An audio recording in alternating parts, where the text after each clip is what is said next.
Además da lo mismo. Ya, estamos. Hola, buenas tardes. Bienvenidos a este conversatorio donde vamos a hablar de aprendizaje y la comunidad. Y tengo el honor de estar aquí con destacados expositores. Voy a partir por Bárbara. Bárbara León era estudiante secundaria hasta hace poquito rato porque acaba de dar la PAES y va a entrar a la universidad. Pero es conocida por ser vocera de Incidencia en Tremendas, nos representó en la Asamblea General de la ONU, es activista por la acción para el empoderamiento climático, con un fuerte enfoque en participación pública y formación ciudadana, y además está en Techo. Bienvenida y muchas gracias. Muchas gracias, un gusto estar aquí. Está también con nosotros Rodrigo Mayorga. Rodrigo es un divulgador de las ciencias sociales, historiador, profesor, antropólogo educacional, un influencer político, magíster en historia por la Pontificia Universidad Católica de Chile. Además, tiene un máster en educación y es doctor en antropología por el Teachers College de la Universidad de Columbia.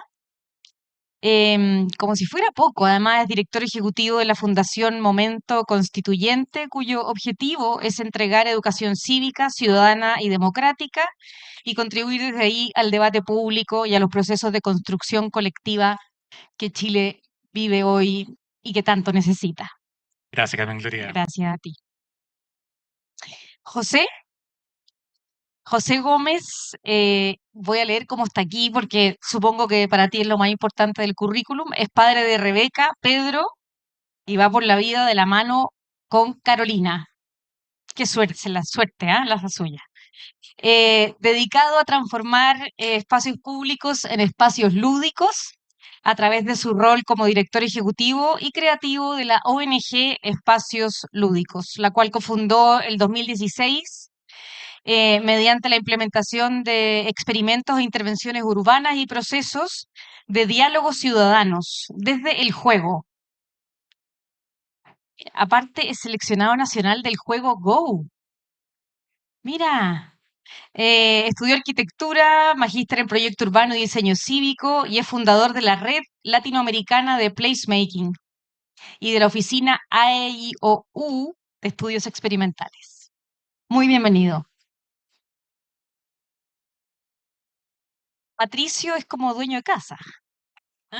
Un poco.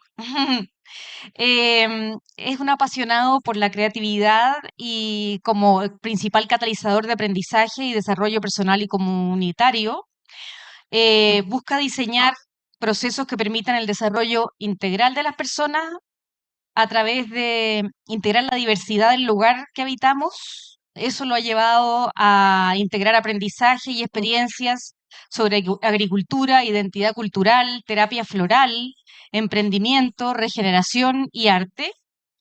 Y lleva más de 15 años dedicado a promover el desarrollo de territorios, comunidades y barrios en España, Marruecos y Latinoamérica, promoviendo siempre la colaboración pública-privada en los contextos locales como principal punto de partida. Muy bienvenido.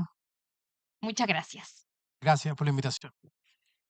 Bueno, la idea, vamos a hacer una primera ronda de preguntas mías que algunos de ustedes habrán visto incluso en el programa y que ustedes también las vieron, para que cada uno...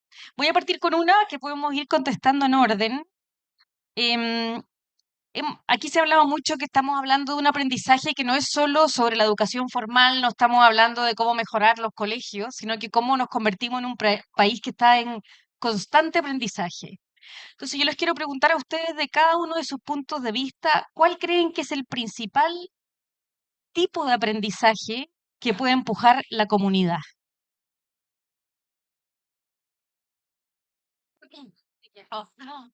Ya. Bueno, de nuevo, muchas gracias. Muchas gracias a Fundación Mustakis por ponerle espacio. Muchas gracias a todas las personas que colaboraron para crear este tremendo festival y también esta red que inicia, que se lanzó el viernes, así que felices. Yo creo que el principal aprendizaje que genera aprender en comunidad es el aprendizaje que que te potencia a adquirir habilidades para mejorar para otros y con otros. ¿A qué voy con esto? Yo creo que cuando uno se reconoce como parte de una comunidad, cuando uno tiene un sentido de pertenencia, que creo que varias de las organizaciones que están participando en esta red trabajan con eso, trabajan con que uno se siente involucrado con su espacio, desde los espacios físicos hasta los espacios más emocionales también. Entonces creo que cuando uno se siente parte, como que le dan más ganas de aprender del otro, le dan más ganas de escuchar al otro. Por ejemplo, en Tremendas, en la comunidad que nosotros hemos creado, que aparte de ser un espacio seguro, un espacio sororo, también es un espacio donde las niñas ponemos nuestros talentos a disposición de la otra.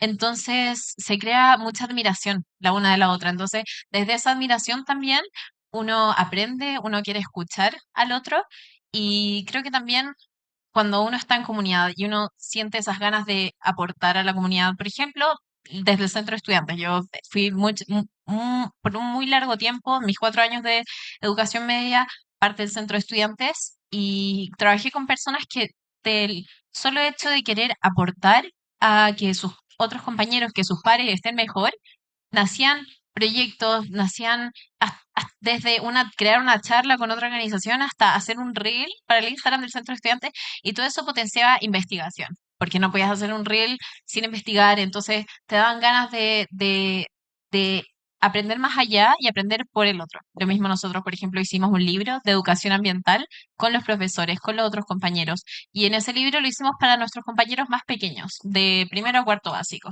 Entonces ahí eso nosotros fue de la pura gana de que la comunidad esté mejor y aprendieron a maquetar un libro desde programación y diseño. Yo aprendí a redactar mejor información. Compañeros que sabían ilustrar aprendieron sobre las zonas del norte de Chile porque les tocó ilustrar los animales de esa zona. Entonces, creo que cuando uno se siente parte de una comunidad, le dan más ganas de aportar a ella y de crear una comunidad mejor, un entorno mejor. Gracias. Como que el espíritu de colaboración como principal impulsor trae los aprendizajes cognitivos como en la cola, ¿no? Sí, yo voy a seguir aquí como con la línea de la Bárbara, porque, claro, como director de una fundación que trabaja en educación ciudadana, probablemente la respuesta lógica sería decir ciudadanía es comunidad, que es finalmente lo que implica, pero creo que quizás el riesgo de responder eso es que obviemos algo que creo que la Bárbara apuntaba de forma bien directa, que en realidad no es que haya un gran aprendizaje al cual aporte la comunidad. Yo creo que la comunidad es un aporte al aprendizaje. Y eso tiene que ver finalmente con los límites del ser humano, con los límites que tenemos todos, digamos, de pensamiento, físico, justamente en la medida eh, que trabajamos con otros y que aprendemos en este caso con otros, hay una posibilidad siempre de romper muchos de esos límites. Entonces, claro, en algunos tipos de aprendizaje, como el ciudadano más tradicionalmente como lo entendemos, eso se hace muy evidente porque el aprendizaje individual es muy cívico, muy de el conocimiento, pero la participación requiere a otros, el bien común requiere a otros, etcétera. Pero en ciencias, en literatura, en astronomía, en los distintos elementos que podamos entender, la posibilidad de que ese proceso se haga con otros, con quienes nos sentimos parte de algo conjuntamente, yo creo que siempre es una suerte de combustible que va alimentando ese trabajo. Creo que en el fondo no es aritmético, no es como que si yo aprendo solo aprendo uno y si aprendo con la Bárbara aprendo dos, sino que en el fondo cuando aprendemos dos personas existen cosas que ninguno iba a poder alcanzar de forma única. Y creo que eso nos demanda también una pregunta a propósito de lo que tú decías al principio de cómo del aprendizaje que no es solo un lugar de la escuela, sino que está en distintos espacios. Yo creo que la escuela, al menos a nivel de la discusión teórica y en algunos casos en su implementación, eh, está pensando mucho de eso, como esa idea de decir el trabajo en equipo es importante, tenemos que pensar en un aprendizaje que sea no tanto de libro, no tanto de profesor-estudiante, de trabajo conjunto. Hay harta discusión de ese tema, pero creo que nos hace harta falta llevar ese elemento, esa parte de la discusión, a esos otros tipos de aprendizajes colectivos, como entender estos distintos espacios, que yo creo que aquí hay ejemplos maravillosos en estos stand y en estos talleres y en estos lugares, eh, de cómo se puede aprender siempre en distintos lados y cómo cuando la acción que ahí hacemos es comunitaria, ese aprendizaje se potencia a niveles que no son alcanzables de otra forma.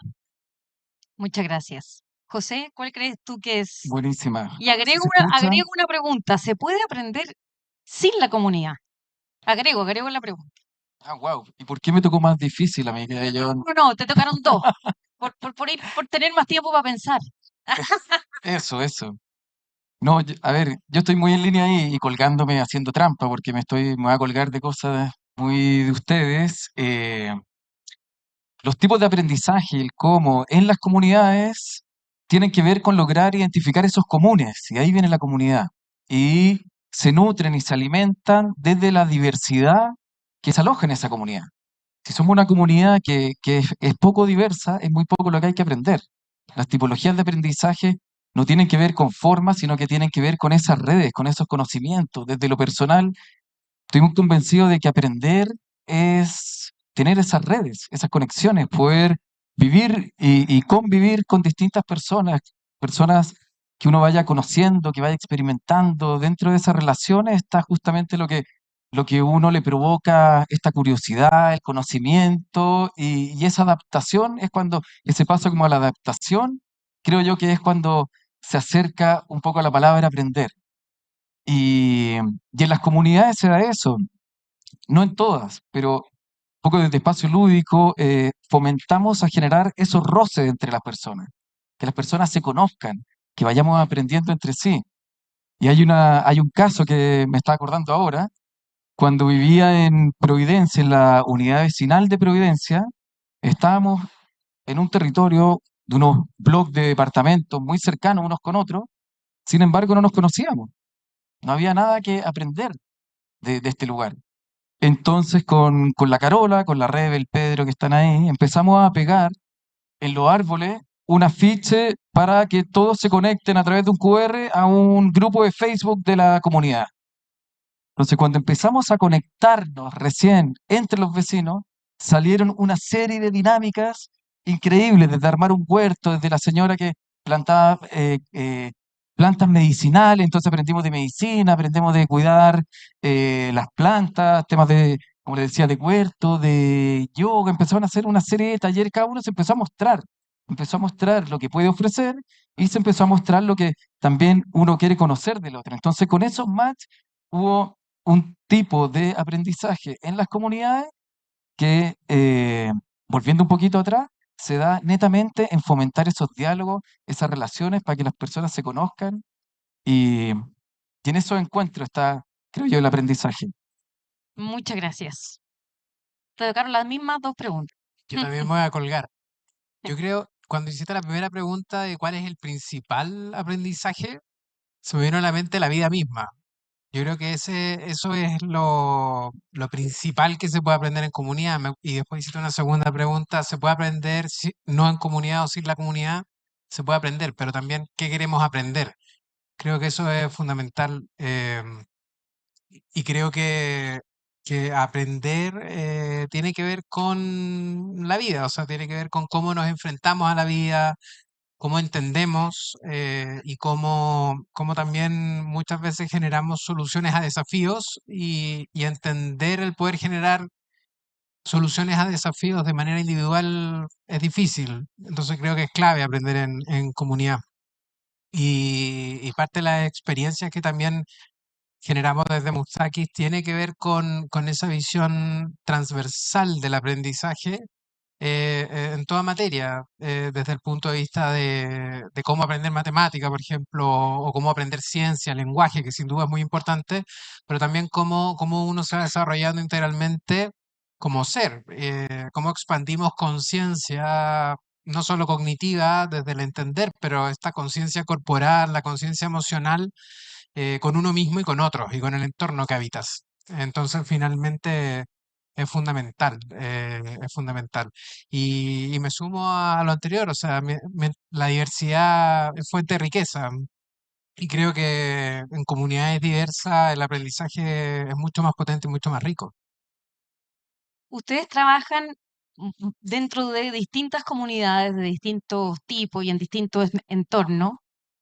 Aquí en Chile, que vive momentos en que nuestras instituciones importantes, nuestros líderes, la gente a la que se supone que uno va a seguir, ¿no? Como para que te lleven donde hay que ir, están como en crisis con este Chile de hoy día. ¿Cuáles ustedes dirían que son sus principales obstáculos para aprender en comunidad? Cuando ustedes topan con algo, normalmente, ¿con qué es con lo que topan?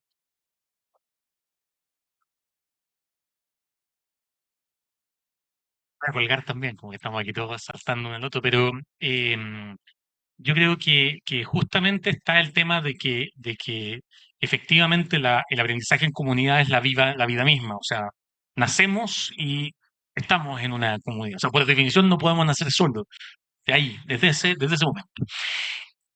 Pero no, pero al mismo tiempo también no necesariamente eso implica que existan procesos intencionados en las vidas que vivimos para poder desarrollar aprendizaje. Y yo creo que en el fondo uno de los grandes obstáculos que tiene hoy día Chile en este sentido es justamente que hace mucho tiempo dejaron de existir ese tipo de procesos para aprender en comunidad.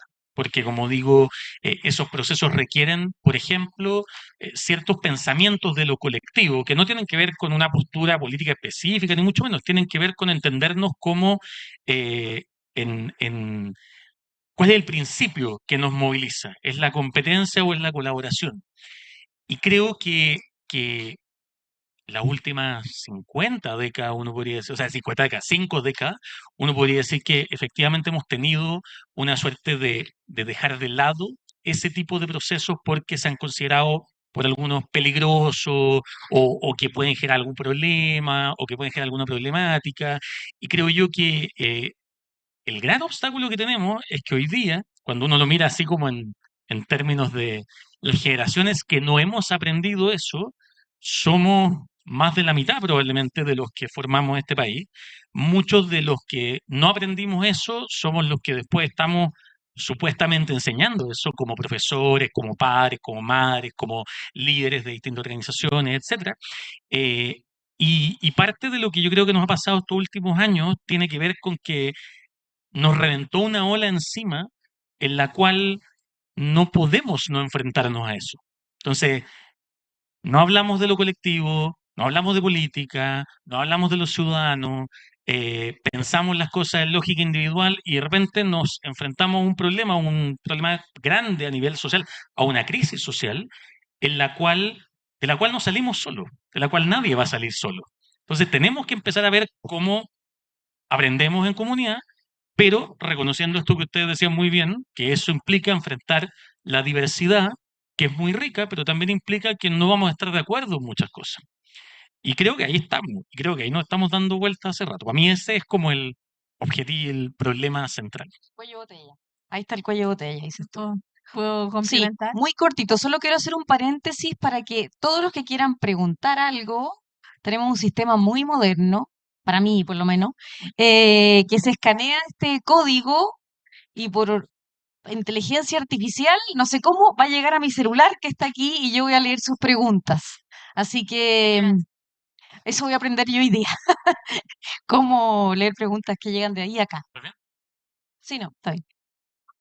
A través de él también se O sea, escanea. esto Ya. es Otro nivel de inteligencia tecnología. artificial. Perdón, Bárbara, No, ahora sí. obvio.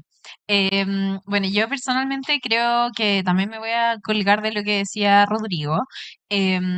Aparte de lo que decía Rodrigo sobre que Chile muchas veces no sabe hablar de política, por ejemplo, que yo creo que igual tiene harta base en lo que pasó en dictadura, donde hablar de política era peligroso, donde la gente dejó de dialogar porque podía llegar a hacerlo.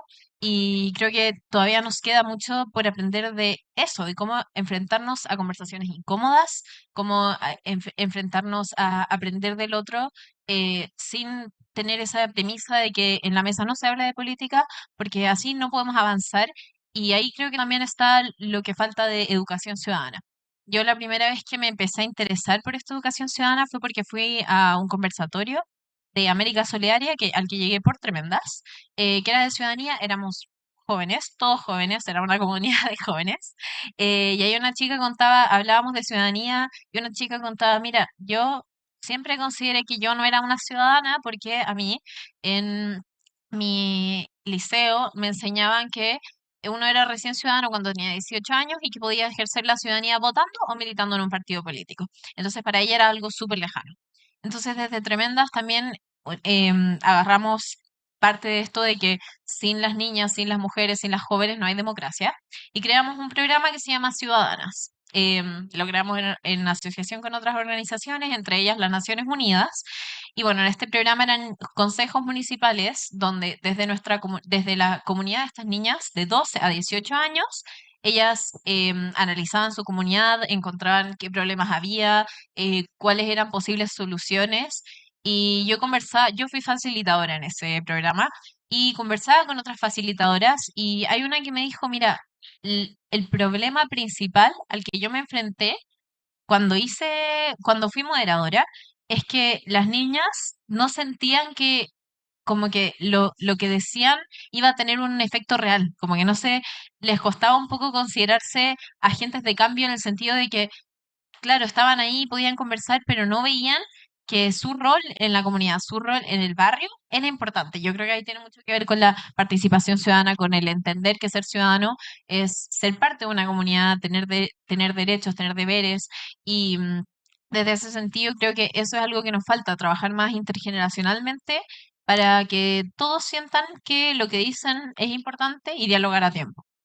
Y que tiene un eco y que hay ciertas maneras de organizarse donde puede tener más eco todavía, etcétera.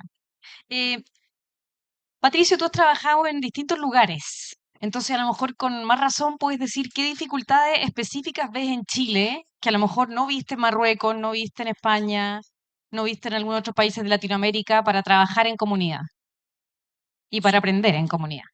Sumándome a lo que dicen, creo que la integración etaria creo que es un factor bien importante.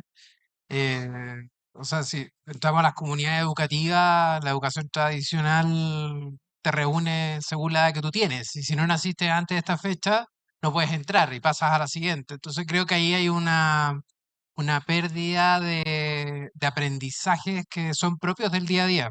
Eh, y eso finalmente también ocurre en la integración. Nosotros hemos tenido la fortuna de tener una migración diversa en los últimos 10 15 años con una riqueza cultural, con aprendizajes que nosotros no son propios de nuestra cultura histórica tal vez, y que de repente nos cuesta al principio mirar, abrirle la puerta y decir, tomamos, aprendemos. Creo que ahí hay un factor bien, bien importante de mirar y de acelerar. Lo hemos venido haciendo más, sin duda. Una vez que abrimos la puerta, somos los mejores, pero nos cuesta un poquito en abrir esa puerta a esa diversidad. Y hay un caso bien, bien personal. Mi señora es ecuatoriana. Nosotros tuvimos nuestra primera hija en pandemia. Nosotros estábamos en Ecuador viviendo, habíamos tomado ciertos planes de vida. Nos dijimos, nos vamos. 3 días después parte pandemia, encerrado, no nos pudimos ir, nos íbamos a ir a vivir a Perú en ese momento. Supimos que estábamos esperando a nuestra hija y finalmente decidimos venir a Chile. Y bueno, tuvimos a Olivia, empezó a pasar el tiempo y me di cuenta que no lo estaba pasando tan bien. Y ella tiene otra amiga ecuatoriana acá que también había sido madre más o menos en el mismo tiempo. Y ahí entendí que la comunidad para ella, para la crianza de su hija era súper importante, era muy, muy importante. Y tenía que ver con, oye, esta es mi historia de vida, así lo hice yo, Claro. te lo entrego, lo pongo a disposición. Si quieres lo tomas, si no, no, o sea, muy, muy abiertamente. Y ella en su entorno eso es muy, muy fuerte, muy fuerte. Entonces creo que finalmente también ahí hay un potencial de poder abrir a otros aprendizajes, otras historias de vida también, que son muy ricas, que son distintas también, y ahí hay diversidad, volvemos a ese tema de la riqueza, la diversidad, que podemos gatillarlas. Creo que desde este concepto de comunidad, creo que ahí hay una oportunidad bien grande también. José, en el espacio lúdico relacionado con el aprendizaje, ¿tú percibes obstáculo en esto que tanto se ha hablado aquí de nuestros altos niveles de desconfianza del otro? Y también exacerbada la competencia como algo clave en la vida. ¿Hacen mucha trampa los chilenos en los juegos? Igual hace trampa, Me refiero si eso es como eh, uno de los obstáculos. claro, no, muy buena pregunta porque también las mismas comunidades tienen sus propios códigos y sus propios líderes. Y justamente lo que se está promoviendo a nivel de país es tener un plano más bien horizontal dentro de las tomas de decisiones. Entonces, cuando trabajamos con comunidades, lo que tratamos de hacer es levantar las voces de las personas desde un modo horizontal. O sea, muchas veces con quienes trabajamos, de repente desde el sector público, claro, nos incitan como a llegar primero a los dirigentes sociales, como a estos líderes territoriales, pero nosotros tratamos de romper esa jerarquía y promover el diálogo justamente en los espacios públicos, con una invitación abierta, ¿Y te sale donde fácil o difícil? sale fácil, o sea, siempre es difícil, pero lo que nos resulta muy motivante es que esa metodología la hacemos a través de lo lúdico. Y lo lúdico, el juego, engancha con todas las personas, con todas las edades. Entonces, a través de esa metodología nos facilita un montón, pero siempre un desafío bien fuerte abrir esos diálogos. Y yo creo que estamos avanzando, el desafío no es menor a nivel de comunidades, a nivel de país. Yo creo que ya se rompieron ciertas brechas de que, no sé, hace 20 años hablar de participación ciudadana o abrir los diálogos no era tan común. Algunos más innovadores se arriesgaban, pero hoy en día es indudable de que para tomar cualquier tipo de decisiones hay que hacer eso. Cuando partimos con la participación era muy adultocentrista también. Ahora es indudable y a nadie le hace ruido de que hay que involucrar a los niños, a las niñas, a los jóvenes, etcétera. Entonces, eh, creo que el gran desafío ahora es el cómo hacemos eso. Un poco lo que tú decías ahí en la mañana. ¿Hacia dónde vamos? Rescatemos el pasado, el presente, pero ¿hacia dónde vamos? ¿Hacia dónde queremos ir? Yo creo que por ahí está Sí, está el yo también desafío. tengo que empezar a leer preguntas, pero yo quería apuntar eso también porque creo que es importante, en el fondo, aprender para qué. Como, ¿cuál va a ser nuestra medida del éxito? ¿Cuándo vamos a sentir que somos un país que está aprendiendo? ¿Porque nos va mejor en la paz? ¿Porque superamos el PIB? ¿O porque dejamos de consumir droga y ya no tenemos tanto narcotráfico en las poblaciones? Como, ¿cuál va a ser nuestra medida de aprendimos a vivir en comunidad? ¿Cuál es esa medida del éxito? O muy en breve, llama la atención cuando el presidente dice, eh, quiero salir con menos poder del que entré. O sea, son como ciertos códigos también de cómo ir avanzando, creo yo, para verlo desde una manera más horizontal y no con estos grandes líderes con sus propias ideas y que después es muy difícil moverlas. Así es. Uy, hartas preguntas. Voy rápido, el que se sienta con más ganas nomás contesta. Desde su experiencia, ¿qué tipos de liderazgos se identifican en un aprendizaje en comunidad? ¿Es posible mantener las jerarquías? Bueno, un poco lo contestaste tú ahora. ¿Son importantes? ¿Hay expertos de aprendizaje en comunidad? Esa es una pregunta. Esa es una buena pregunta, porque yo creo que el concepto de los expertos, en parte por la forma en cómo lo entendemos, funciona en esta lógica como de jerarquía, ¿no? Como el experto que es quien viene a explicar, y yo un poco hasta esto está hecho de esa forma, como que estamos sentados más arriba, hablando nosotros de comunidad, cuando en realidad nos están viendo ustedes, pero creo que desde una perspectiva antropológica, eh, a mí me gusta mucho pensar en lo que se llaman las comunidades de práctica. Y en las comunidades de práctica, que es todo tipo de comunidad que practica algo juntos, y en ese sentido hay comunidades de práctica a nivel escolar, hay comunidades de práctica en grupos de activistas, hay comunidades de práctica en personas. Estos son estudios que se partieron haciendo, por ejemplo, con sastres, con artesanos, con personas que se iban siendo una comunidad para aprender a hacer lo que querían hacer. Y en ese tipo, no existe el concepto de experto, pero sí existe el concepto como de centralidad y periferia de la participación.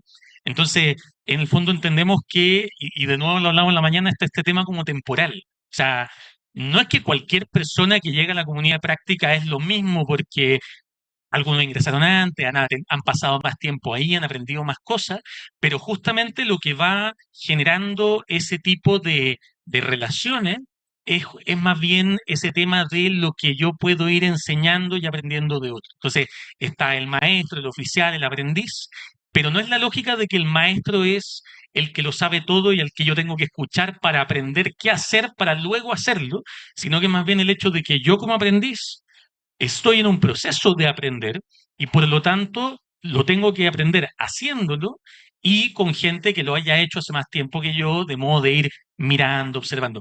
Y creo que si nosotros pudiéramos aplicar esa lógica a la forma en cómo lo entendemos de la expertise, sería bien productiva, porque generalmente lo que tendemos a hacer es decir, pasamos de la idea de el experto, que es el que viene a dictar cátedra, a la idea de que, bueno, somos todos expertos de alguna forma, pero ahí como que también quedamos medio movilizados.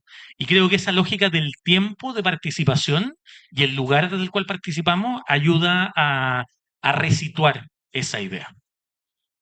Qué bonito, es como en vez de traspaso de conocimiento, construcción de conocimiento, en conjunto con un maestro que sabe un poco más, como estas escuelas de En arte comunidad, antigua, en comunidad. en comunidad, como debe haber sido Leonardo da Vinci y su chiquillo. Em, ¿Cómo podemos crear instancias de aprendizaje equitativo, social y económico en esos aspectos desde las instituciones educativas? Pregunta el público. Acá yo quiero aportar.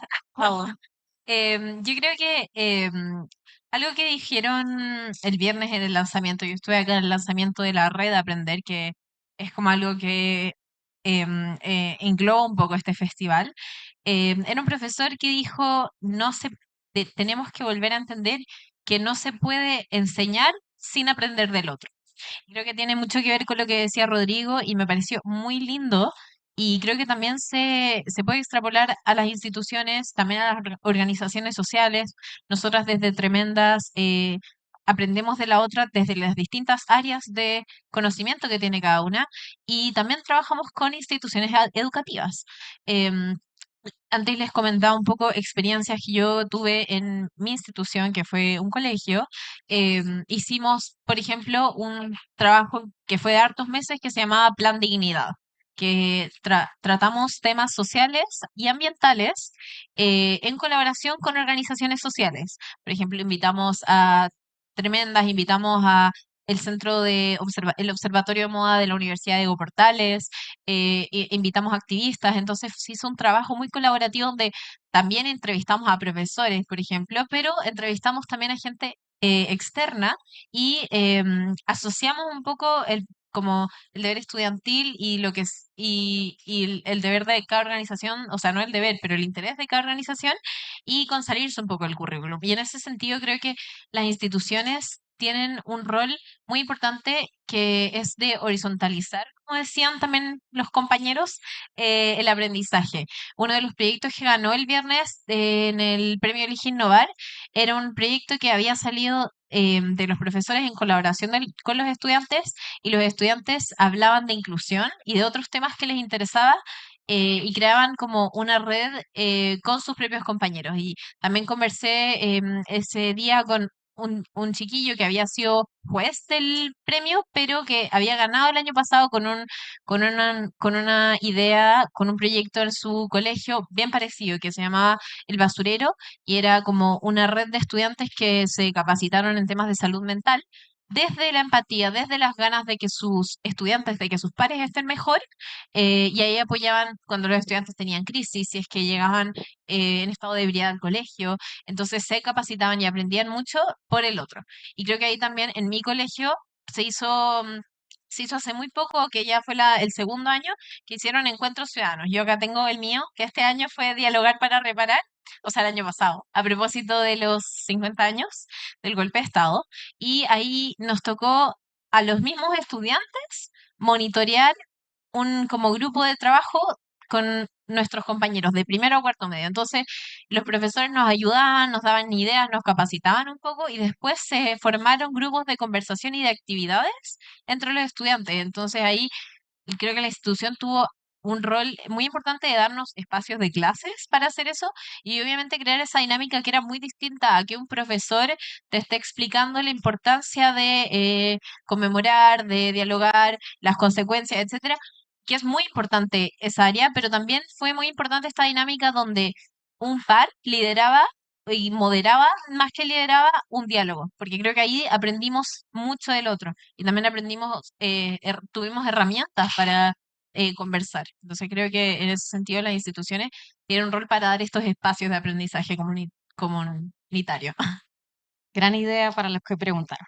Em, Otra pregunta, ¿qué tenemos que desaprender para poder activar comunidades más creativas?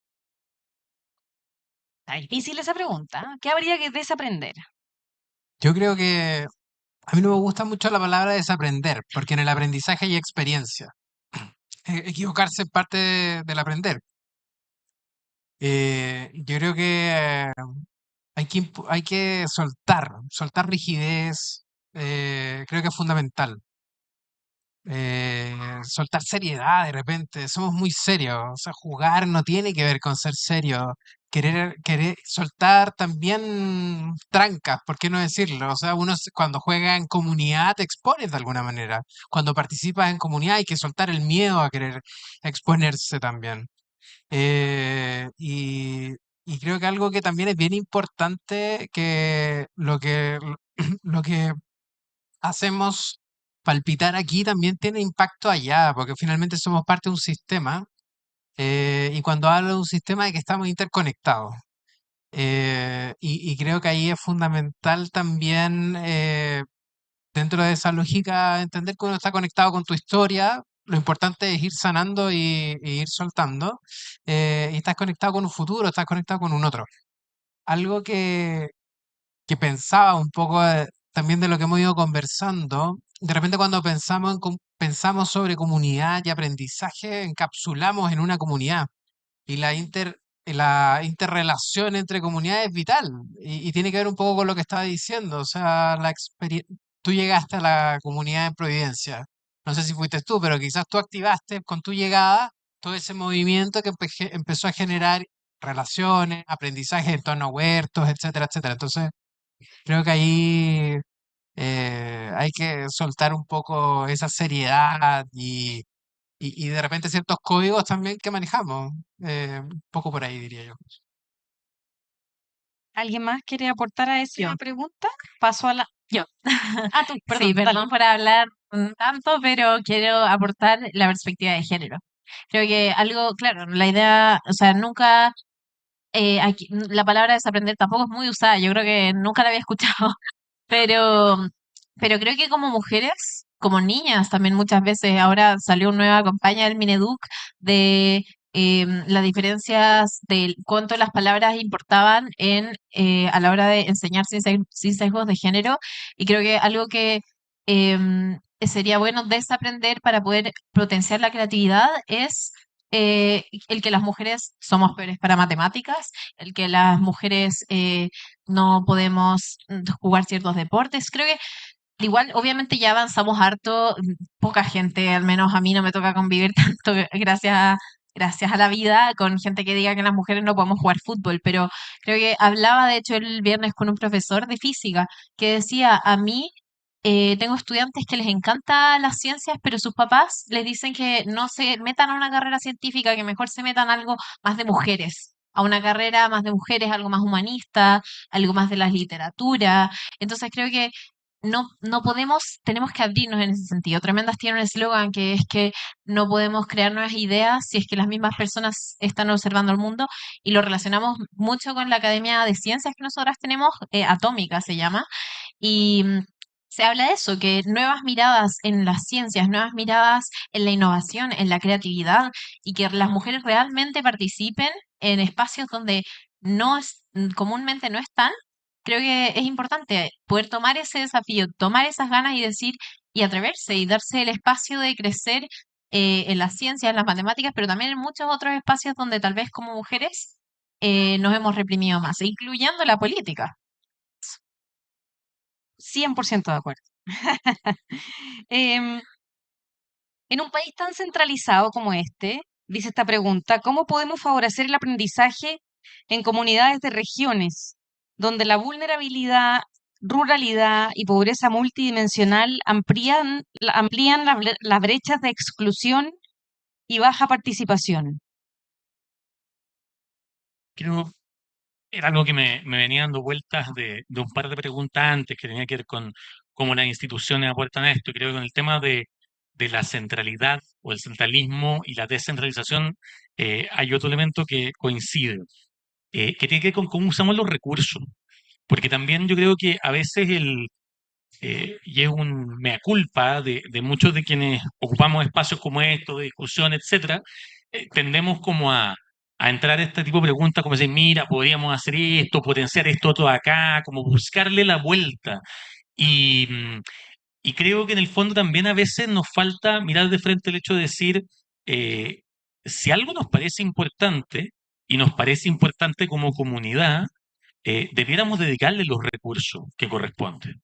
Esto es como pasa mucho con el tema de la educación, que en el fondo todo el mundo le preguntan y dice, sí, sí, la educación de mi hijo es lo más importante que existe, pero hay que dar un poco más y pucha, es complicado porque ¿qué pasa con el presupuesto nacional? Como hay muchas de esas discusiones que yo creo que no las tenemos. Entonces, pasa que efectivamente una de las cosas que requiere la descentralización son recursos, efectivamente, porque implica en un país que está muy centralizado llevar gente, llevar, potenciar personas que están allá y eso implica movilizar recursos que están centralizados también. Eh, la Bárbara lo ha dicho harto hoy día, tiene que ver con política y política finalmente es una forma de tomar decisiones en comunidad.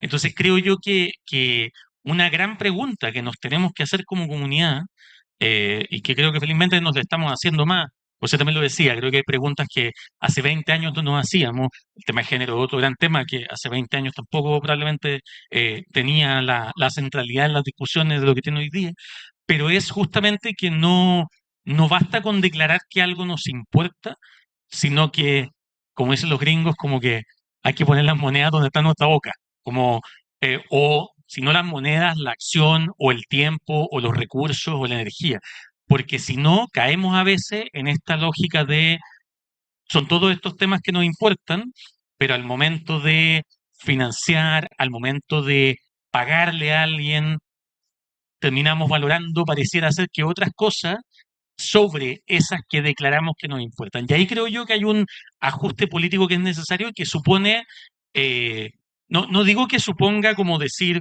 hay que redistribuir de esta forma específicamente, que yo creo que es cuando todo el mundo se asusta un poco, sino que más bien hay que sentarnos a tener la conversación, porque probablemente todos tengamos miradas distintas de cómo hacerlo, pero la lógica de una política democrática, y en la que estemos aprendiendo también, es que vayamos resolviendo eso conjuntamente. Eso. Y Dale. muy en concreto y en complemento, yo vivo en la quinta región y me sucede mucho que la gente no cree, o sea, no hay una confianza, no hay una serie de iniciativas, cosas que promueve el gobierno y la gente siempre se ve como en segundo o tercer plano, dice, no, si esto lo van a ganar ahí en Santiago, no, el gobierno central va a ganar todas estas cosas, ellos van a, ellos se sienten como en completa desventaja, entonces hay un tema de generar esas confianzas con regiones que también creo yo que es importante ahí en complemento con lo que decía Rodrigo. Sí, y es divertido, yo voy a decir algo personal. A mí me pasa que yo leo esta pregunta y pienso que de repente tenemos una mirada como que aquí tenemos un conocimiento que podemos llevar a otro lugar. Y cuando yo leo este mundo de regiones rural, pienso que allá está el mundo de conocimientos, de muchos conocimientos, que nosotros tenemos que aprender. ¿Ah? sea, no sé si hay un aprendizaje que llevar o hay un aprendizaje que recoger, ¿ah? Entonces también lo que hablabas un poco tú de la autopercepción.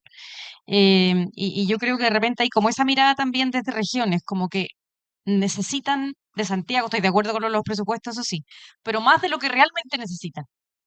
¿Mm? Yo Sí, creo que lo último que creo es importante mencionar lo de regiones es trabajar, por ejemplo, en el lado ambiental, las zonas de sacrificio. sí, Los niños que viven en zonas de sacrificio pierden clases, no pueden ir a clases por la contaminación. En zonas rurales también, muchas de las escuelas rurales no tienen acceso seguro al agua. Entonces las niñas, las mujeres que están menstruando no pueden ir a clases. Entonces también creo que eso tiene mucho que ver con el presupuesto, pero también el mirar, el no tener zonas de sacrificio en Chile, trabajar ambientalmente, asegurar derechos, eso también trabaja para que los niños puedan tener educación. así es. Ay, Carmen Gloria, yo creo que lo último que comentabas también es clave, o sea, tiene que ver con esta idea de entender no como que del centro se mueva hacia los extremos, sino que cómo generamos una red donde no hayan jerarquías, por así decirlo. Ahora, de nuevo ahí yo vuelvo al tema de los recursos, porque, por ejemplo, en un país geográficamente como es Chile, y pagar un pasaje de alguien de Santiago a que se mueva al norte, a Arica, o alguien de Santiago que se mueva a Punta Arenas, va a salir siempre más barato que pagarle a alguien de Arica que llegue a Punta Arenas, o a alguien de Punta Arenas que llegue a Arica. Entonces, a eso voy cuando digo, claro, si nos importa, entonces efectivamente debiéramos dar esos recursos, porque lo que pasa muchas veces es que también, como los recursos son limitados, ok, ¿cuál es la mejor opción? ¿Traemos a la gente de allá acá? No, sale más barato mandar a alguien para allá que se mueva, y eso también yo creo que va a veces como poniéndonos zancadilla en estos mismos temas de estas prioridades que declaramos pero que después no se cumplen. Creo que tengo tiempo para una pregunta más, ¿sí? Porque hay varias. Eh, Habrá que, sí, yo estoy aquí, pero es complicado priorizar porque uno pueden creer que... Em, Mira, acá hay una que puede ser polémica, entonces buena. ¿Qué prevenciones podemos hacer como comunidad? Igual es una pregunta que tiene su dejo de miedo acá. ¿Qué prevenciones podemos hacer como comunidad para evitar que en los procesos de aprendizaje de la misma comunidad se reproduzcan los mecanismos de dominación y se siga reproduciendo la sociedad neoliberal?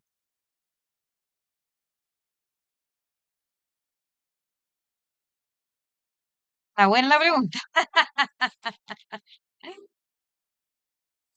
Ajá. ¿A quién fue? Voy a repetirla. ¿Qué prevenciones podemos hacer para evitar que en los procesos de aprendizaje la misma comunidad, de la misma comunidad se reproduzcan los mecanismos de dominación y se siga reproduciendo la sociedad neoliberal? Es como una pregunta que asume que las instituciones instalan este modelo en la educación formal y si trasladamos el aprendizaje a las comunidades sin querer, las comunidades van a seguir reproduciéndolo en su aprendizaje. Yo, digamos, es una pregunta que si uno la pudiera responder así, Da como resuelve, para un seminario. gana, claro. Pero yo creo que hay un elemento clave que tiene que ver con, primero, visibilizar esos mecanismos de dominación y esas relaciones de poder. Eh, y visibilizar el conjunto también, porque yo creo que algo que a veces nos cuesta mucho asumir es que todos en algún tipo de relación estamos en el papel de dominación. Eh, Porque hay categorías de clase, hay categorías de raza, hay categorías de género, hay categorías de edad, hay categorías de, incluso este tema del tiempo que uno lleva en una comunidad, Intelectuales. intelectuales, hay temas que tienen que ver con estatus ciudadano legal, o sea, la cantidad es enorme y creo que si bien en las últimas décadas yo creo que hemos ido avanzando en ir visibilizando cada vez más esas categorías, en general creo que, y uno lo ve harto, se ve más cuando uno visibiliza la categoría en la que está oprimido, o sea, con la lucha para que esto cambie, lo cual es lógico y evidente, pero a veces nos cuesta mucho más lo otro, que es cuando decimos chuta, y cuando la categoría yo estoy involucrado, y eso ocurre mucho y eso genera que haya personas que de repente empiezan a decir, no, es que hay racismo inverso porque yo soy blanco y me discrimina, no hay clasismo inverso porque, pucha, yo tengo mucho dinero, pero en realidad me miran como feo porque tengo dinero. Y yo digo, bueno, entonces que a uno lo miren feo tener mucho dinero, probablemente todo el mundo va a elegir tener dinero. En muchos casos, como que entonces creo que es súper importante empezar a hacernos cargo de esas categorías y porque para bien o para mal, ese riesgo que la persona que da que esa pregunta lanza, no es evitable. No es evitable. O sea, la reproducción es siempre una posibilidad dentro de los procesos de aprendizaje. Eh, el tema es que lo que reproduzcamos sea aquello que queremos reproducir. Y si no vemos algo, si lo ignoramos, si lo dejamos de lado, es muy fácil que eso se reproduzca porque lo dejemos pasar. Y eso creo yo que apunta un poco a lo que se entiende como el concepto de interseccionalidad, que es como decir, claro, esta puede ser mi causa, porque a lo mejor este es el tema en el cual me identifica a mí o yo me siento, o es mi biografía la que se conecta con eso, pero no es nunca la única causa porque está dialogando con todas estas otras. Y somos seres que estamos en ese movimiento. Un- A mí, ¿qué Y hay tal? un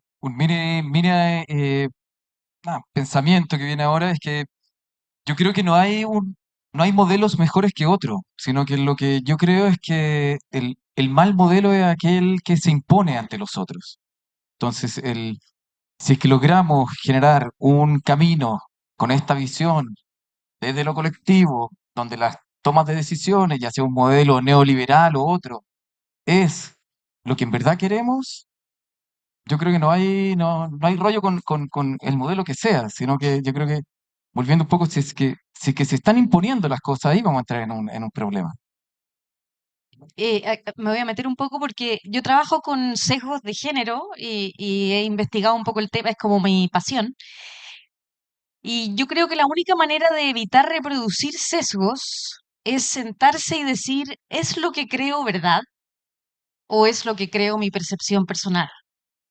Y para eso creo que hay que hacer un poco lo que dijo Bárbara en la primera respuesta, investigar.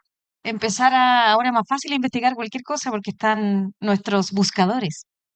Pero investigar, las mujeres de verdad que son más, voy a exagerar, malas para las matemáticas, hay estudios. Es verdad que las mujeres hablamos más, hay estudios. Es verdad que compramos más, hay estudios. Y uno va desmitificando un montón de cosas que son parte de un cuento que nos contamos.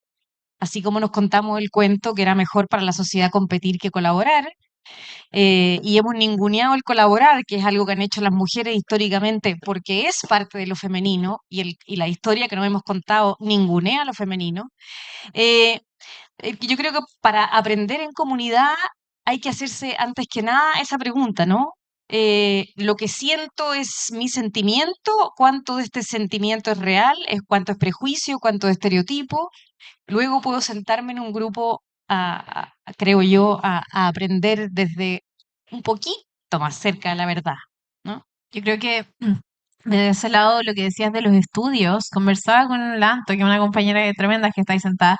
em, Hay estudios que dicen que los profesores, desde cierto curso, creo que desde los 6 años las niñas empiezan a escuchar que son peores de matemáticas, pero también los profesores empiezan a elegir en las clases más a los hombres que a las mujeres, cuando levantan la mano.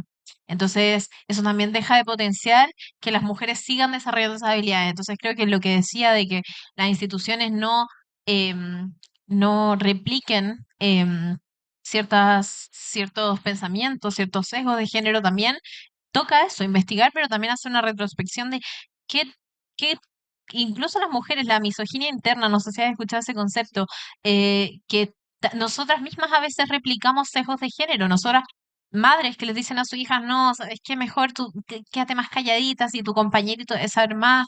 Entonces también ir deconstruyendo es la palabra que se usa bastante, en especial en el racismo. eh, eh, Aprendizajes que tú has adquirido por la sociedad. Y por eso creo que es muy importante y es un trabajo que tienen que hacer los profesores, pero también todas las otras áreas, todos los otros actores del sistema educativo. Y otro aspecto que replica el sistema neoliberal es nuestra relación con la naturaleza.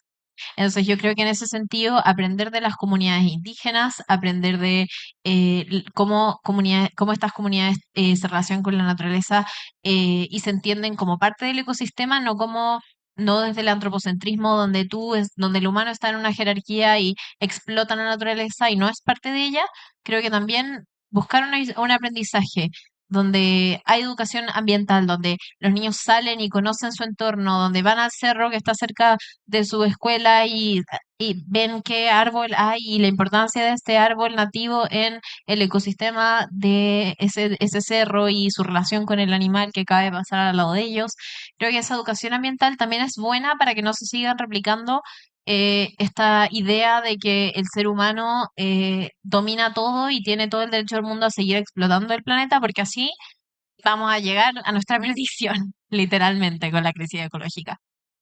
Ahí Dale. hay algo que no sé si cae a cajón, pero me gustaría destacar lo que también tiene que ver con en qué edad nosotros vamos activando estas nuevas pulsaciones. Creo que es fundamental trabajar desde primera infancia, porque ahí es donde uno tiene la capacidad de generar cambios. Porque de repente, o sea, no de repente, creo que en la gran mayoría de las personas nosotros llevamos un registro de ese aprendizaje tan profundo, y aquí hablamos de temas que tienen que ver con esa profundidad, de cómo entendemos la realidad.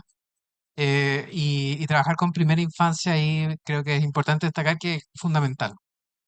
Sí, yo quería agregar también, creo que, y bueno, yo creo que eso se ha visto harto acá en lo que hemos conversado, que tiene que ver con la complejidad de lo que aprendemos, del aprendizaje en sí, de la humanidad en sí, de estos distintos temas que estamos viendo, un poco lo que también creo que se apuntaba con lo del modelo. O sea, estas ideas como de los modelos también son ideas que nos hacen más fácil la vida, porque nos simplifican realidades que son muy complejas para Claro. entenderlas y todo el cuento, pero la Hay verdad es alguien a quien que echarle toda la culpa. claro, o sea, hay mucho, tenemos mucho más ahí entre medio. Entonces, por ejemplo, este tema de cooperación, competencia, nosotros en Momento Constituyente acabamos de cerrar un juego que lo estamos ahí probando hoy día y mostrando, que es justamente un juego competitivo y colaborativo, que trata de ser como la política, decimos. Entonces, los que compiten son partidos políticos y que efectivamente compiten porque uno tiene una visión de mundo, otro tiene otra, y uno quiere que su visión avance, y eso es legítimo, es parte de, eh, pero al mismo tiempo el juego tiene una serie y uno va compitiendo, respondiendo preguntas, haciendo cosas y ganando puntos, como en cualquier juego, pero al mismo tiempo el juego tiene otro componente en el cual en ciertos momentos los equipos tienen que colaborar entre ellos, ceder, a veces ayudar al otro a que el otro gane puntos, porque si no, el tablero como que se va desarmando, la aprobación ciudadana va bajando. Entonces, en el fondo tratamos de mostrar ahí, de una forma súper experiencial, esta dinámica de que en el fondo tampoco es decir eh, que todos somos los mismos, todos pensamos lo mismo, nos abrazamos y estamos felices, sino que miramos el mundo de formas distintas y el conflicto es parte de eso, de la vida. Entonces, en vez de decir como, pucha, ya, ¿cómo evitamos el conflicto? ¿Cómo hacemos para que no exista? Es más bien, cómo enfrentamos esa diversidad que es muy rica por lo que nos hace distintos y también es muy rica por el tipo de conflicto que puede generar dependiendo de cómo tomemos ese conflicto. Porque si solo es competencia, efectivamente, el tablero se desarma y perdemos todo. Y ahí creo yo que, de nuevo, ahí uno puede, como cuando decíamos esto, competencia, colaboración, no es que sea la una o la otra. La pregunta es cuáles son las justas medidas de cada una que permitan, poco como decíamos muy bien aquí también hace un rato, avanzar hacia aquello que hemos decidido que es lo que queremos conjuntamente.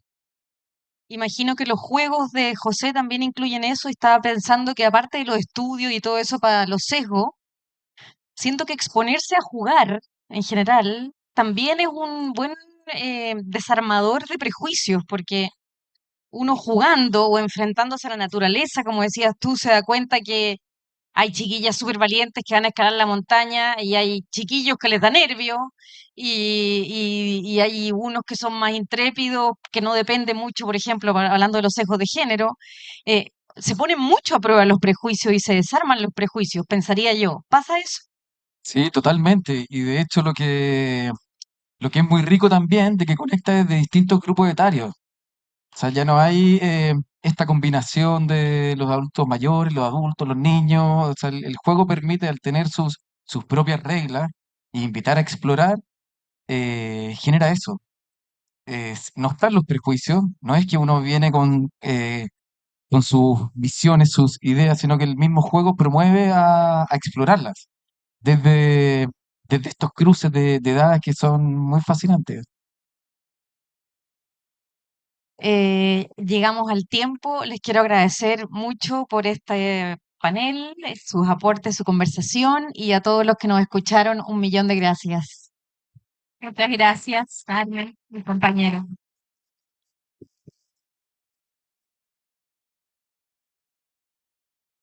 Gracias.